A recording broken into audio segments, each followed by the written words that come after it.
आमच्या संपर्कात आहे आणि आम्ही गावाच्या संपर्कात आहोत. या गावामध्ये रस्ता हा दुर्मिळ विषय होता. तो आम्ही मागच्या काळात केला, पण आता खराब दिसतोय. पण त्याला मी लवकरात लवकर चांगलं करेल एवढी खात्री मी आपल्याला देतो. तर मी बऱ्याच दिवसांनी आलो इकडे, त्यामुळे रस्ता मी पाहिला. आता गाडीतच आमची चर्चा चालली होती की रस्ता खराब आहे, पण येत्या मार्चमध्ये मी त्याला पुन्हा दुरुस्त करून देईल एवढी खात्री मी आपल्या गावकऱ्यांना देतो. खरं बघायला गेलं तर हे झेंडूजी महाराजांच्या पदस्पर्शाने पावन झालेलं गाव आहे. संस्कृती जोपासणारं गाव आहे. तुषारभाऊ आपले गावाचे जे सरपंच आहे ते मितभाषी, कधी काम घेऊन येणार, शांततेने काम घेऊन जाणार आणि गावाकरता कायम धडपड करणारे हे कार्यकर्ते आहेत. हे आमचे एक दाढीवाले आहेत आणि ते बिनदाढीवाले आहेत.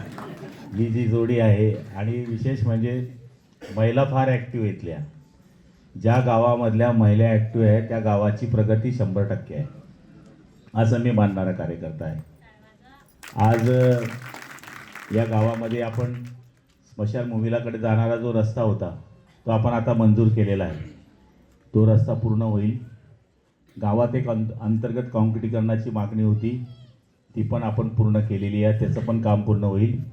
नवीन स्मशानभूमी प्रताप इथे नाही आहे, ती एवढ्या 15 दिवसात नवीन स्मशानभूमी आपल्या गावाला आम्ही मंजूर करून देऊ एवढी खात्री आपल्याला या ठिकाणी देतो. कारण की हे छोटे छोटे जे कामं आहेत, बऱ्याच गावांमध्ये स्मशानभूमींच्याकडे जाणारा जो पोच रस्ता आहे तोच नाही आहे. ज्यावेळेस पावसाळा येतो त्यावेळेस मग आपले दिवस फार घाण जातात, लोक आपल्याला नाव ठेवतात. त्यामुळे आम्ही टार्गेट केलं आहे, ज्यांचे जवळपास 70% गावं असे झालेत की ज्यांच्या स्मशानभूमीचे रस्ते आम्ही सुंदर करतो आहे. त्याच्यामुळे आपले हे टेलचे गाव आहे आणि टेलच्या गावांमध्ये लक्ष राहत नाही. छोटे जिथं मतदान आहे तिथं लोक लक्ष देत नाही, मोठ्या मोठ्या गावांकडे लक्ष देतात. पण माझ्या मते 10 छोटे गावे जर एकत्र झाले तर ते एका मोठ्या गावाचं काम पटवून टाकतात. त्यामुळे लहान गावाकडेही लक्ष देणं गरजेचं असतं. आणि आजच्या भाषणामध्ये आमच्या पूर्वीच्या वक्त्यांनी माझं तिकीटच कापून टाकलं. ते म्हणलं आता तुम्ही पुढच्या वेळेस उभंच राहायचे नाही. ठीक आहे, जशी तुमची इच्छा असेल तसे, तो काही विषय नाही आहे. पण तुम्ही जे प्रेम दिलं या प्रेमाच्या वरती काहीच नाही आहे. मी मंत्री आहे, मला स्वतःला कधी वाटत नाही, तुम्हालाही वाटत नाही. कधी तुषार भावाला असेल, कधी आम्हाला असं वाटलं नाही. आम्ही कुटुंबाचे एक माणसं म्हणून काम करण्याचा प्रयत्न करत राहतो. आणि त्याचेच फलश्रुतीमध्ये आपल्या शेजारचं गाव नशिराबाद, तिथे आपण वन साईड शिवसेना भाजप महायुतीची सत्ता मिळवली आणि पिंटू शेठ आणि आपले पंकज भाऊ यांच्या दोघांच्या गळ्यात माळ पडली आणि हे सगळे नगरसेवक त्यांच्या बाजूला निवडून आले. म्हणजे हे आपलं कामाच्या भरोश्यावर आहे. काम केलं, लोकांची चांगले वागले तर आपले लोक आशीर्वाद देत असतात. सत्ता आज आहे, उद्या नाही आहे. आज मी मंत्रिपदात आहे, जर लोकांची मंत्रीसारखा वागलो तर मला तरी असं वाटतं ते चुकीचं आहे. मी पण माणूस आहे, तुम्ही पण माणसं आहेत. एवढ्या प्रोटोकॉलच्या हिशोबाने काही कामं इकडे तिकडे जास्त होतात. पण निमगाव बेडीच्या गावांकडे आपण जे मागच्या काळापासून आजपर्यंत लक्ष देतो आहे, हा चौकपासून तर गावाच्या ग्रामपंचायतच्या कार्यालयापासून सगळ्या गोष्टी आपल्या डोळ्याच्या समोर आहे. आता आमच्या भगिनींनी एक बचत गटाचं ऑफिस द्यावं म्हणून मागणी केलेली आहे. तुम्ही जागा उपलब्ध करा, तुम्हाला ऑफिस द्यायची जबाबदारी आमची आहे. जागा तुम्ही उपलब्ध करून द्या. कारण की निमगाव आणि बेडी हे माझ्या मते तरी आमच्या मतदारसंघाचं प्रवेशद्वार आहे. इथे जी हवा तयार होती ती पाळतीपर्यंत येते. त्यामुळे तुम्ही असं मनात काही शंका आणू नका की आपलं गाव छोटं आहे. पण आता आपण पाहिलं असेल की आम्ही जेव्हा गावात आलो तर गावाची जेवढी लोकसंख्या आहे त्याच्याचे 80% लोक इथे उपस्थित आहेत. हीच आपल्याला प्रेमाची पावती आहे. हे पदं येतील जातील, हे काय आज बांधून तांबडपट्टा बांधून कोणी आलेला नाही आहे. पण आपलं कर्तव्य एकच आहे की आपण काम केलं पाहिजे.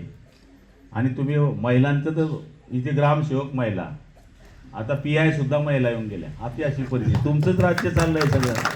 म्हणजे महिलांच्या हातातच राज्य चाललं आहे. योगायोगाने ही तर आमची एक आमच्या गावाकडेच होती ग्रामसेविका येत आहे आमच्या एक लग्नाला. आता पाहिलं तर ती इथे आलेली आहे. आणि PI ताईचे तुमच्या आसुद्याचीच आहे. त्यामुळे माहेर आसुद्याच आहे ना, आसुद्याचं माहेर आहे, त्यामुळे सगळंच महिला राज्य आहे, त्यामुळे आम्हाला घाबरून राहावं लागतं. आणखी मोदीजी पुढे 50% महिला आमदार करणार आहे, म्हणजे माझं तिथेच तिकीट कटलं तर विषय संपला आणखी.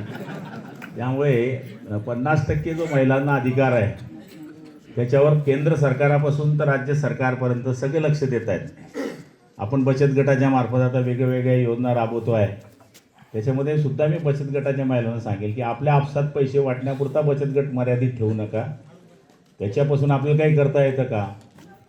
आता आपण प्रत्येक ठिकाणी मॉल देतोय. नशिराबादला पण आता आपण 2 कोटी रुपयाचा मॉल देणार आहे पुढच्या टप्प्यामध्ये. जसं आपण पाळधीला 2 कोटीचा एक मॉल दिला, ज्याच्यामध्ये महिलांनी बचत गटांनी केलेल्या मालाची विक्री जागेवरच होईल. मग आम्ही फिरते बचत गट ठेवले. 10 बचत गटांना एक आठवडा. तुमच्याकडे यांच्याकडे बाई नशिराबादला पण आपण दिला आहे. म्हणजे बचत गटाचे जे प्रोडक्ट आहेत, आता शेवाळ्या टाकण्याकरता मला माझी आई बसवायची खाली, ती पाट्यावर शेवाळ्या करायची, मग ती तोडून मी खाटीवर टाकायचो. आता तसं दिसत नाही. आता मशीन आलं आहे.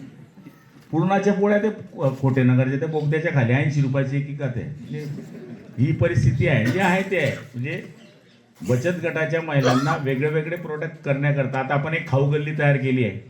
आपल्याला माहीत असेल तर खाऊ गल्ली कोंबडी बाजार ज्याला म्हणतो त्याच्या समोर झेडपीची दुकानं होते, तिथे आपण बचत गटांना तर एक खाऊ गल्ली दिली. व्हेज नॉन व्हेज मसाला विकणे, पापड, लोणचं हे सगळं महिला बचत गटांना आपण तिकडे उघडं करून दिलेलं आहे. फक्त याच्यापुरतं आपलं मर्यादित राहता कामा नये. वेगळे वेगळे प्रोडक्ट घर बसले आपलं कसे करता येतील याच्याकरता बँकांनाही आपल्याला मदत देता येते. तुम्हाला बँकेची मदत लागली तर 100% मी तुमच्या मागे उभा आहे, एवढी खात्री आपल्याला मी या ठिकाणी देतो. वेळ भरपूर झालेला आहे. इथून अजून आम्हाला जळगाव खुर्द आहे, नंतर खिरडी आहे, आणि खिरडीनंतर मग वरणगाव कार्यक्रम आहे. त्यामुळे आपल्या सगळ्यांचे खूप खूप आभार मानतो की तुमचे आशीर्वाद हे आमच्या पाठीशी कायम आहेत. आणि मी सुद्धा आपल्याला वचन देतो की माझ्या नावातच भाऊ असल्यामुळे उलटा अर्थ केला तर मी कायम तुमच्या मागे उभा आहे, हे वचन देतून माझे 2 शब्द संपवतो. जय हिंद, जय महाराष्ट्र.